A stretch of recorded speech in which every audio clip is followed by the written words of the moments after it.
Почитувани земеделски производители, почитувани редовни гледачи на телевизија Нова 12, добро вечер. Еве и овој петок со нашата и ваша емисија за земеделците, која, како што знаете, точно во 9 часот. А репризата на емисијата е во недела во 12 часот.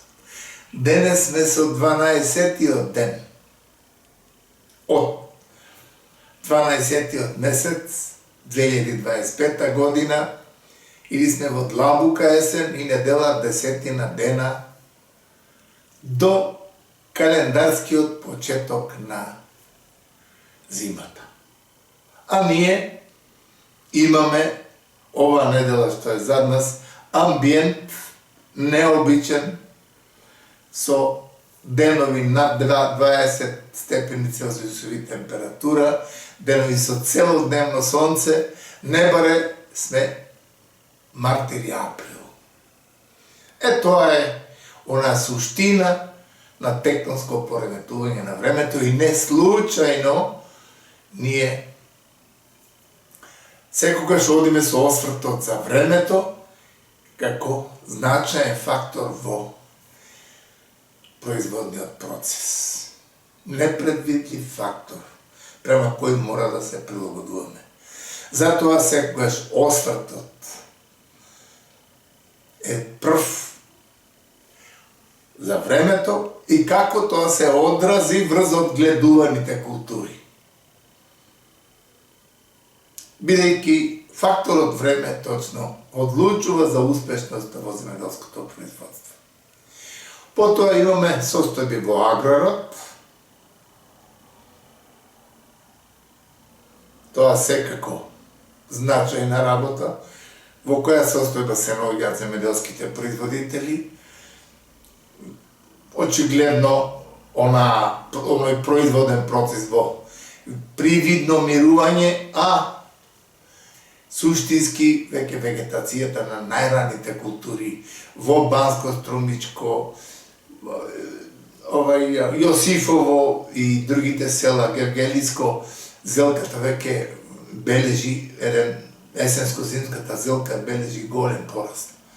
А бидејќи времето е тако какво што е, во Банско имаме веќе видно интензивирање на работите поради убавите температури.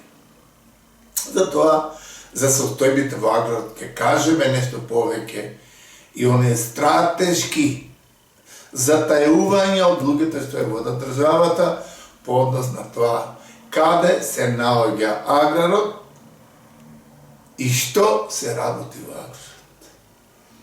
Тука ќе се потрудиме да дадеме на своје видување. И секако, бидејќи минатата недела дадовме нешто за зеолитите, сега имаме ова недела прилог, бидејќи сме со квалитетен временски период за подигање на трајни насади. Времето е фантастично и одговара за таквите работи. Затоа имаме еден таков прилог. Тоа се во главно и содржините со кои ќе се дружиме, доколку сме интересни следете не, а ние пред презентирање одиме со джингл и продолжуваме со освртот за времето.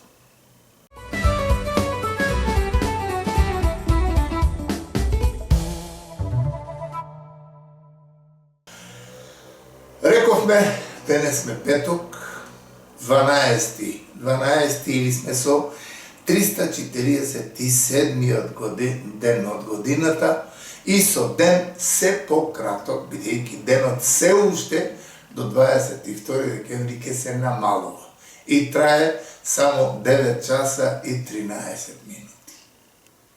А го имаме онај компаративен дел кога летно време имаме ден со 15 часовен период, тоа е период токму за и мегдан за активностите кои ги има во земеделското производство. Ние во сите наши емисии не случајно го ставаме времето како значаен фактор за обстојба во аграрот. Гледаме и сами неделата која е зад нас, како што рековме, имаме изгубена летна недела, пролетно-летна недела со високи температури, со целодневно сонце и со амбиент, то може да го посакаш. А сме длабока есен, каде што ни се потреби врнежи од дожд, ниски температури под нулата, да ни умрат оние штетни инсекти и болести и да имаме период зимски намирување, да после пролетта веќе тргне вегетацијата. Наместо тоа, веќе 2 години, слична состојба е и ова, каде што 12 декември имаме температури плюс 20 степени Целзиусови. Тоа ни случајно не е добро, бидејќи температурната сума кај овошните дрвца, кај виновата лоза се побудува и може да имаме пак рано потерување како минатата година. И сведоци сме на едно тектонско пореметување на времето, кој е факт, кога зимата веќе буквално ја немаме, а имаме ексцесни ниски температури во пролета, кога вегетацијата тргне. И кога е сензибилна на било која температура под нулата. Затоа што во тој случај, со движењето чим почне, водата е главен фактор. Водата ја менува агрегатната состојба, имаме многу лесно мрзнење на сите млади гранчиња кај што имаме веќе сокодвижење. А тоа веќе се случува со години, кое нешто предупредува земјоделскиот производител сака или не да се прилагодува, да се адаптира према таквите временски промени кои се случуваат со тоа тектонско пореметување. Хидрометеоролозите велат имаме видно подобрување на состојбата со водата, каде што беше под технички минимум, а сега веќе скоро сите акумулации од тие врнежи кои ги имавме минатата недела, имаме веќе на еден заситување на полскиот воден капацитет, имаме подобрување на релативната влажност и имаме акумулирање на водата во езерата, кое каде што подигањето е евидентно, кое нешто го слушнавме од Охрид информацијата дека 32 сантима Охрид е пораснат, Дојрање е пораснат и другите езера, така да тоа е факт кој радува. Но експертите, метеоролозите зборат, треба уште врнежи од дожд. А ние со долгорочната прогноза, гледајќи состојбата, очекуваме и се надеваме на до 22 март, до почетокот на пролета, дека ќе имаме на вистина врнежи од дожд и од снег, кое нешто е нормално за зимскиот период. А дали тоа ќе биде така, останува да видиме.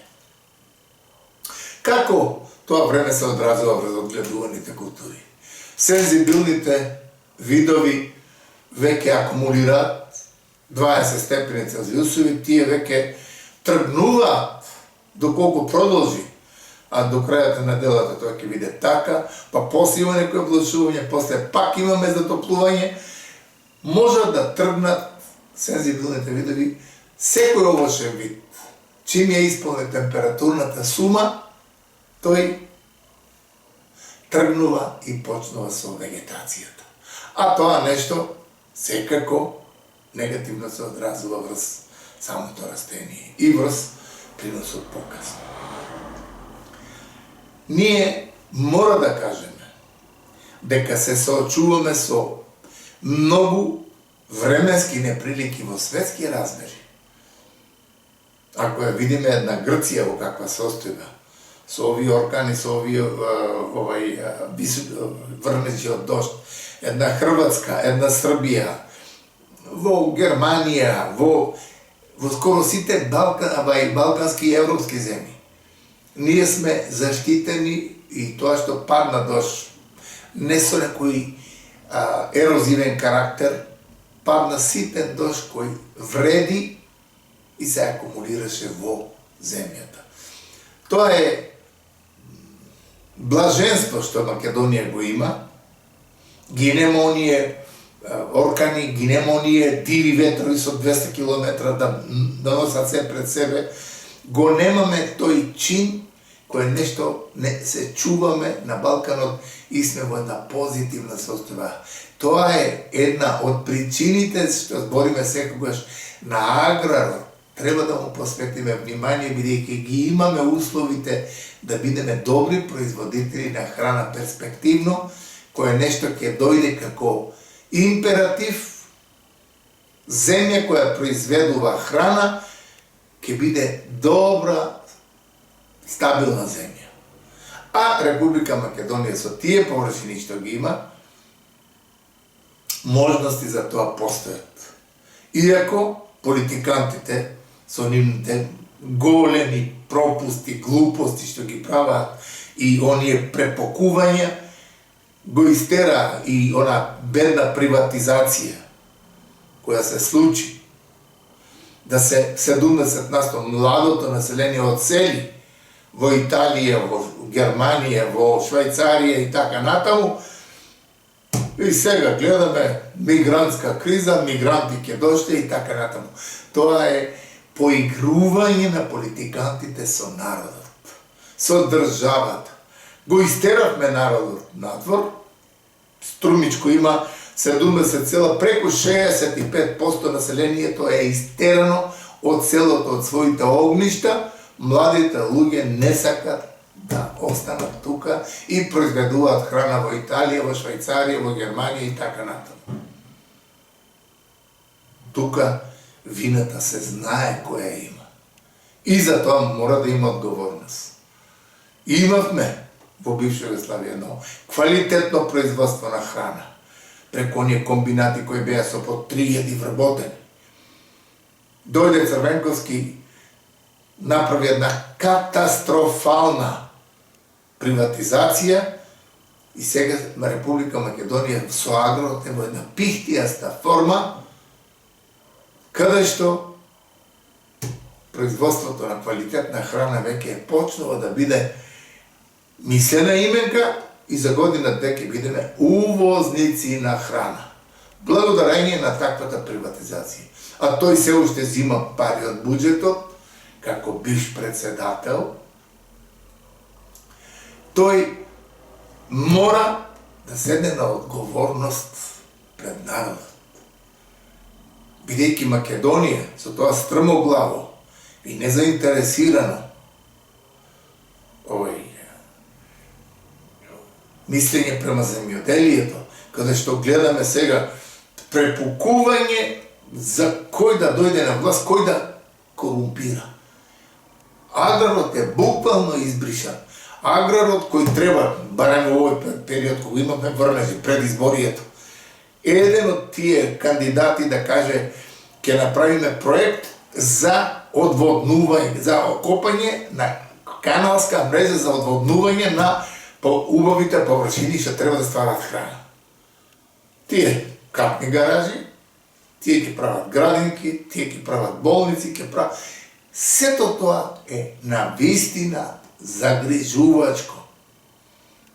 И со таквото бедно размислување за оние стратешки работи за аграрот, ние ќе имаме многу големи проблеми, бидејќи веќе заповедок е да до нова година ние бараме заеден пат за увоз на храна, бидејќи производниот процес наш буквално не постои, бидејќи површините плодни кои требаше да се чуваат како зеница во окото, тие беа раздадени преку разни нечестни формулации, разградени за магазини, за овие индустријски зони, што ли уште не, првокласна земја, ставено цемент, цементирано и уништено земјиште да ствара храна за Република Македонија. Тоа совршено не ги интересира политикантите. Тој дошол да се награби, да направи некој коруптивно делување, да пари од субвенции од Европската заедница каде да се испромучка, и тоа е неговата функција што влегол во власта. Наместо честно одржување на сите работи и аграрот да биде стожерот околу кој ќе се врти се. Стожерот околу кој ќе бидат министерствата, бидејќи тие министерства не ствараат нов профит. Тие министерства треба да дадат посебен акцент на аграрот, каде што се ствара нов физички обем на производство. И тоа ново производство со номинални квалитетни цени оди на пазарот и се ствара оној квалитетен буџет за да државата може да функционира. Тоа воопшто не се размислува да земјоделието биде носител на тоа. Значи, немилосрдно се уништува, дали за фотоволтаици, дали за други градби, дали плодните површини.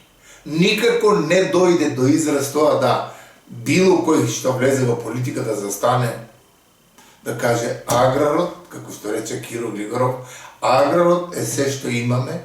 Имаме 274 светлосни дена, имаме типна почва кој од ламбашише да туреш ке роди, и имаме млад земјоделски производител кој доколку е мотивиран, тој ќе биде фантастичен европски производител.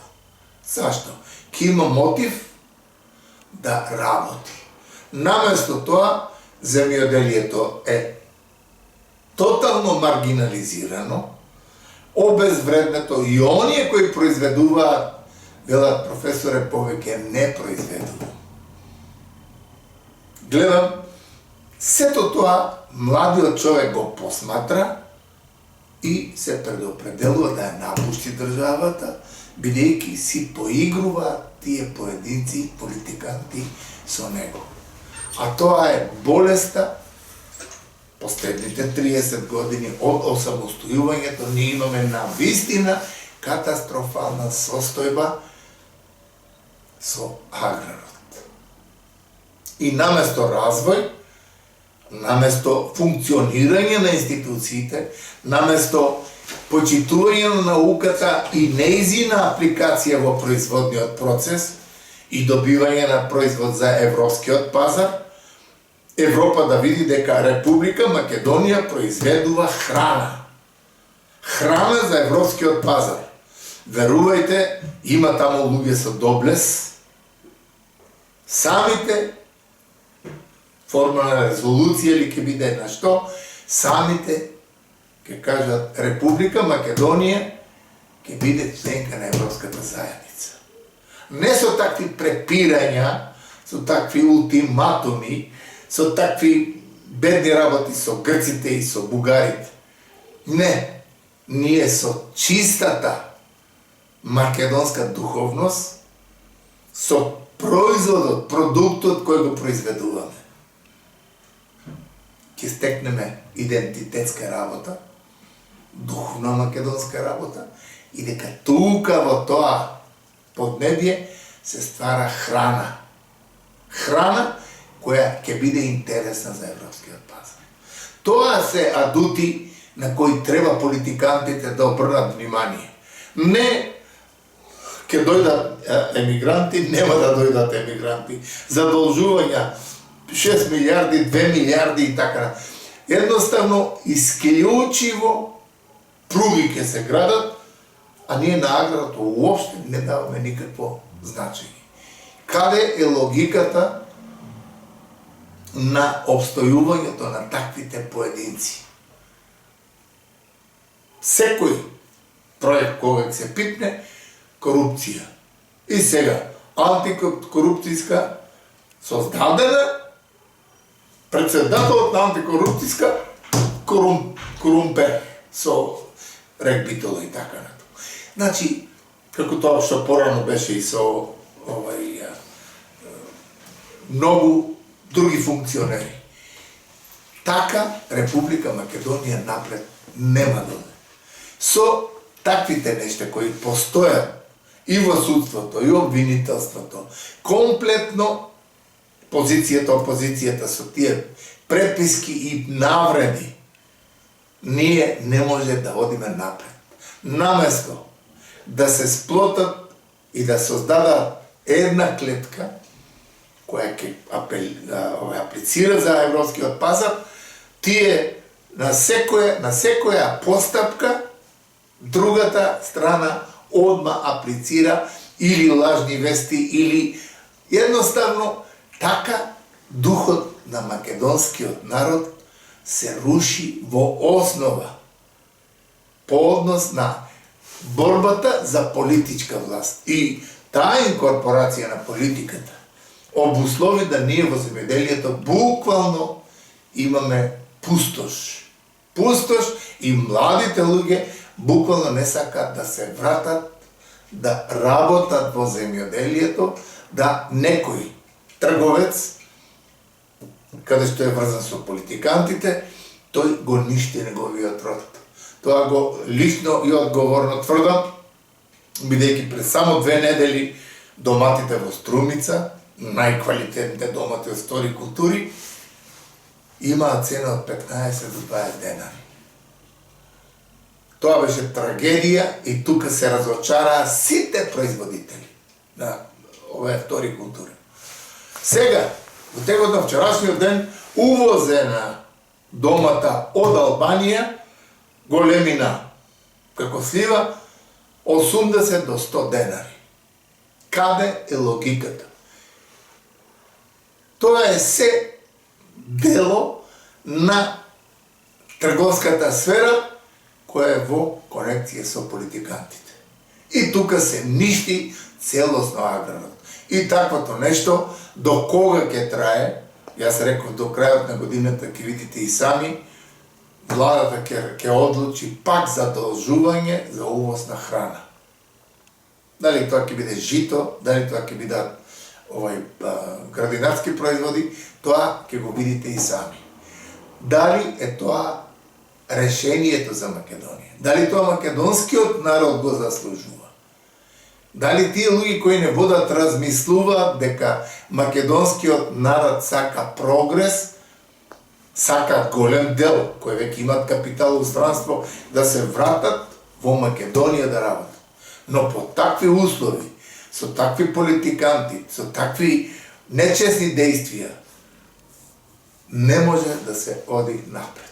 Но, ние за тоа повеќе нема да збориме. Ние во најавата рековме дека тој период, таквото време, е најдобро за подигање на тие трајни насади, овошни или лозарски. Тие на тоа време треба да се искористи. И постојат принципи, навистина интересни принципи, на кои треба да се внимава доколку сакаме да подигнеме квалитетен овошен или лозов насад. Но да не должиме, ние имаме уедноставување во лабораториски услови на основните принципи. Предлагам доколку режијата спремна да го погледне на прилогот.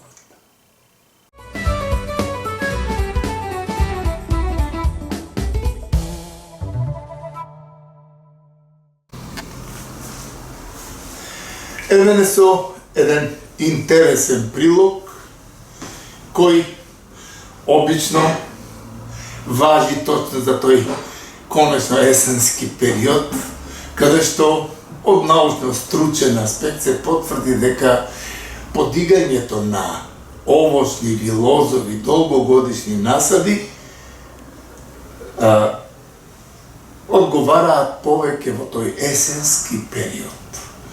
Тоа го ние збориме од причина што следејќи ги повеќе години условите, една видоизменетост во пролетниот период, уште од крајот на април или мај, во Република Македонија почнуваат некакви високи дневни температури. Ако тогаш се сади се подига насата од винова лоза, од овошни дрвца, можно е младите калеми да настрадат од тие високи температури, па понекогаш и недостатокот на времено на вода и да немаме успешен насад. Затоа ние денес во овие едукативни емисии, токму тој период, тој есенски период кога ја снимаме емисијата, рековме дека одговара за подигање на лозови и овошни насади. И тука си земавме за право со една елаборација со практично и стручно научно искуство да кажеме за некои важни принципи при подигањето на повеќе годишните насади. Точно е тоа дека принципите ја прават секоја работа успешна.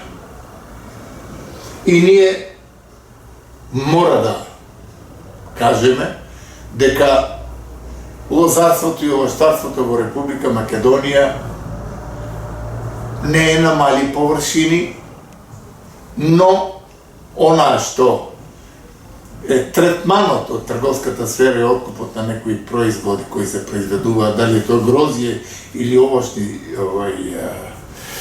продукти, секогаш трговската сфера дава еден свој негативен импулс по однос на откупните цени, по однос на сите тие работи, кои нешто стварат една стагнација во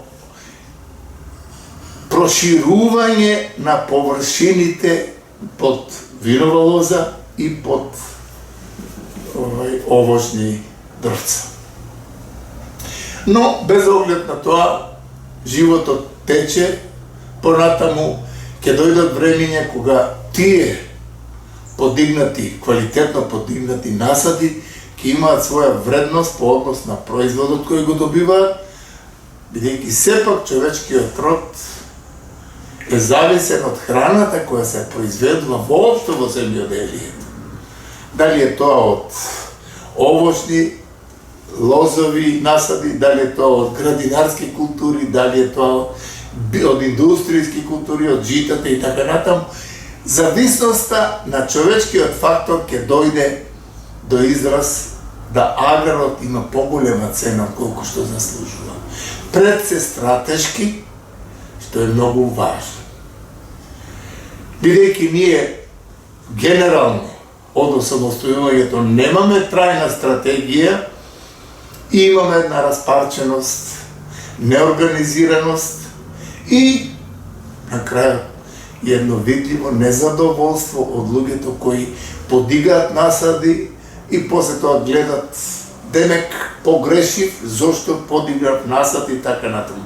Тој не погрешил, сигурно, но тоа што се води, што се не се почитува науката и што не се почитува онај труд што го вложува земјоделецот, благодарение на инкорпорација на политики и други работи, тоа обусловува да ние кажеме дека мора оптимистички да гледаме кон сите тие работи кои не очекуваат утре. Ние денес со тој прилог сакаме да кажеме за неколку важни принципи за подигање на тие повеќе годишни насади. Тука ќе ги земеме во предвид и овошните и лозовите насади.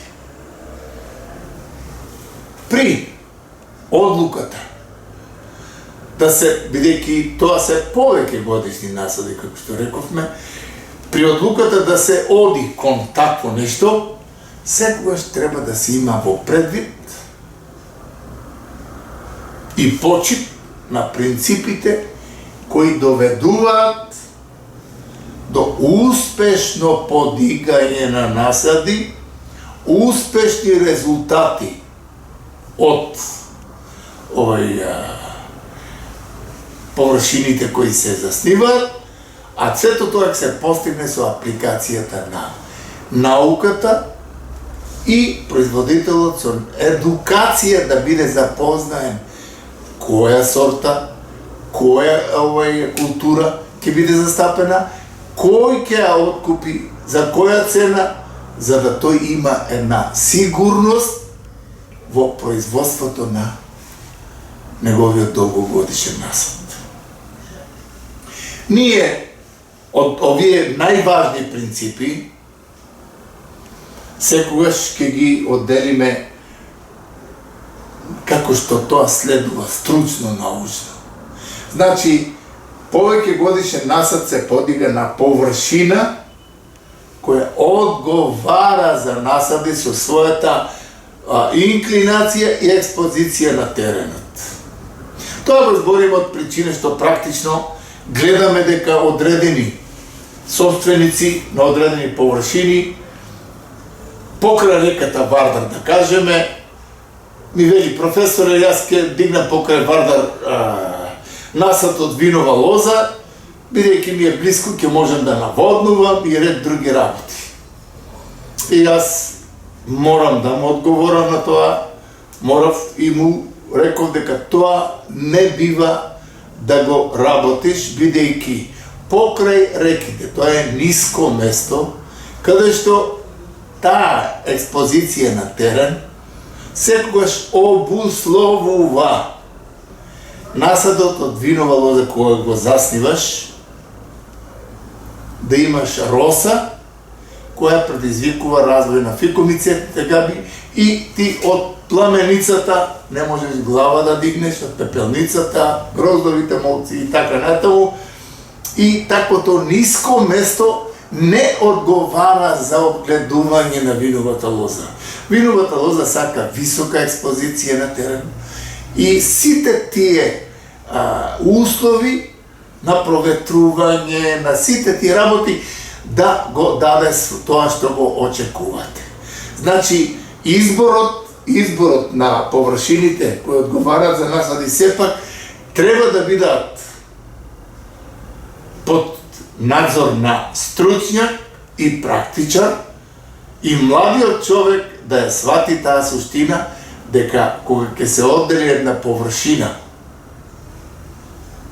за таков насад, таа површина треба да одговара со својата експозиција и инклинација. Тоа е многу важно, бидејќи, како што реков, има луѓе на одредени ниски места, несоодветни места одгледуваат култури и немаат резултати и имаат повеќе загуби од колку било каква корис. При одредувањето на површината, бидејќи се работи за повеќе годишни насади, мораме да ја сватиме суштината дека со агрохемиска анализа се направи комплетно се што поседува почвата и секако се оди кон она длабока обработка на почвата. Зошто длабока обработка на почвата? Се работи за повеќе годишен насад, тој матичен субстрат треба да биде обработен и да имаме навистина кога се засади, дали е тоа лоза или овочна садница, да таа тргне и биде како што треба. Со добро растресита почва. И овде може да дојдат до израз зеолитите, кои се одржувачи на влага и детоксификатори. И овде мора да се знае дека на таквите површини, а тоа го захтева и законот за подигање на насади, мора да има агрохемиска анализа на почвата, да се види состојбата на почвата со хранливите материи. Тоа е неминовна работа која, за жал, голем дел од производители ја избегнуваат од некои причини за плаќање и така натаму, и тука државата треба да подпомогне. Нека не им дава без разлика неосновани субвенции, туку нека им даде услов да имаат една или две агрохемиски анализи на почвата во текот на вегетацијата, или 3 што треба дополнително да хранат и да додаваат и така натаму. Покорисно ќе биде тоа отколку било какви други субвенции кои ги даваат. Приликом набавката на садниот материјал. Јас тука малку повеќе ќе се задржам, бидејќи голем дел од производителите кои имаат намера да дигнат насад, зимаат од некакви несигурни, регистрирани садници. Дали е тоа од винова лоза, дали тоа садници од овошни садници и така натаму. Мора да го тоа потенцирам при подигање на повеќе годишни насади од лозови садници, од овошни дрвца, секако најважен фактор или фактор број 1 ќе го кажеме е да се употреби сертифициран саден материјал. Ние веќе во Република Македонија факт кој радува е тоа што Агрокалем од Неготино веќе произведува неколку години квалитетни садници од винова лоза и овошни дрвца. И тука тој македонски производ, произведен во Македонија, под македонски услови, а не донесен од Велика Дренова или од Србија или од Грција, постојат многу по-реални услови да успехот биде со овие садници кои се сертифицирани, прегледани и квалитетни, отколку да земеме од Србија или од Грција калеми кои понекогаш носаат и вируси, понекогаш носаат и многу болести, фомопсоси и така натаму во Република Македонија. Тоа го имаме како искуство од поодамна и затоа нашата препорака е да се земе сигурно сертифициран саден материјал од винова лоза и овошни садници. А тоа го имате на располагање веќе во Република Македонија и тоа не е на одмен да се на еден начин добива квалитетно производство на винова лоза и овошни садници. Во повеќе наврати, еве ние на почетокот рековме збор 2, се кршеше онаа мислење по однос на научната фела, кога е подобро да се подигне повеќе годишен насад. Во своје време, како студент, професорот и Ристевски и Крстевски вела нема многу голема важност дали тоа ќе биде пролетно садење или есенско садење. Сега во последните неколку години ние имаме видни тектонски промени на времето. И затоа моје лично мислење е дека есенската сејба, токму во овој период сега, е најдобра за подигање на лозов и овошен долгогодишен насад. Тоа го збориме од причина што тоа пред малку го напомнав, а сега ќе го потенцирам, ние во пролетта, ако пролетта март, примерно март или април садеме, веќе во мај, годината која е зад нас, имавме температура од 40 степени Целзиусови. Имавме период од 3 месеци, немавме капка дожд. А сето тоа може да биде и како голема штета за младите калеми кои треба да стартуваат и кои треба од првата година да дадат веќе првите потерувања и формирање, покасно формирање на крошњата. Затоа нас, како стручни лица, со многу мои колеги што имам искореспондирано, потврдивме дека есенската сејба е многу по-добра за наши услови, бидејќи за тој период до пролетта, калемот ќе се адаптира во почвата и при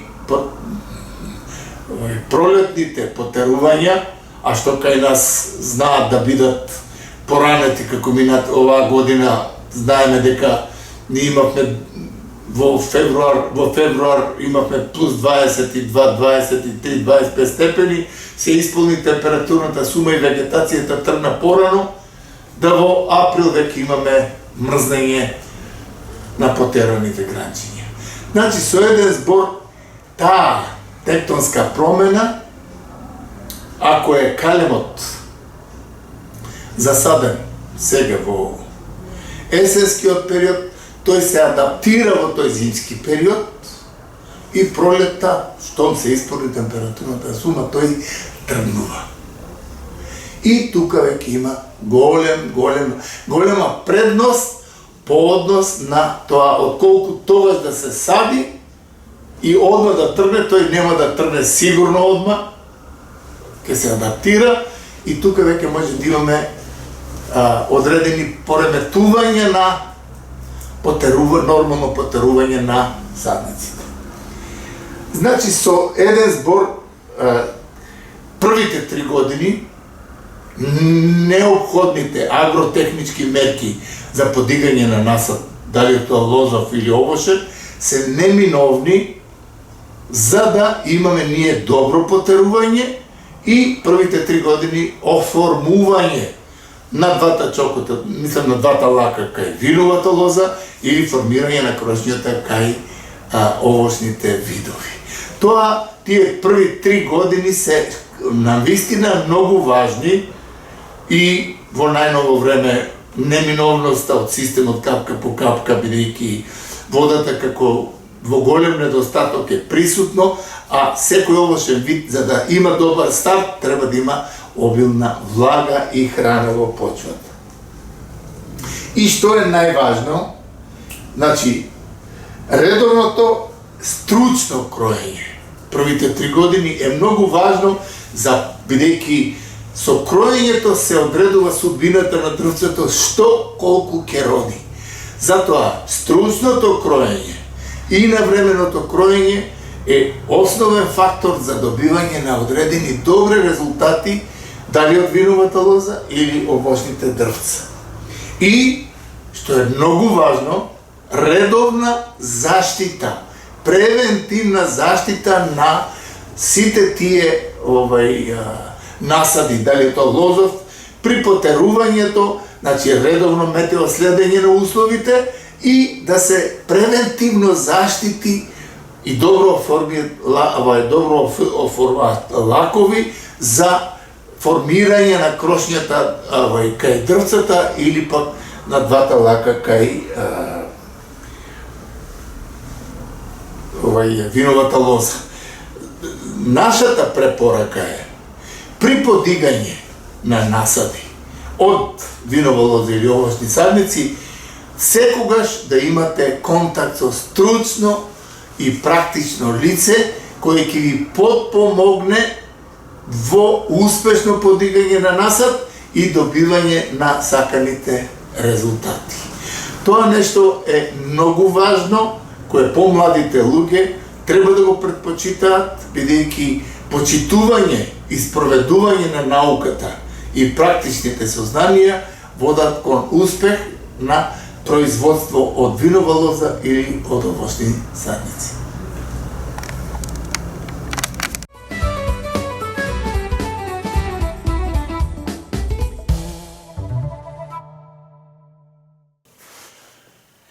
Се потрудивме тоа да го уедноставиме, да основните принципи и науката со струката, со стручност, да се аплицираат во производството при подигање на насадот која инклинација, која експозиција на теренот, кој тип на почва, која хранлива вредност на почвата. Тоа се постулати кои се важни, кои ги реков во емисијата, во прилогот, кои се важни за долготраен, квалитетен насад кој ќе плодоноси и ќе дава профит.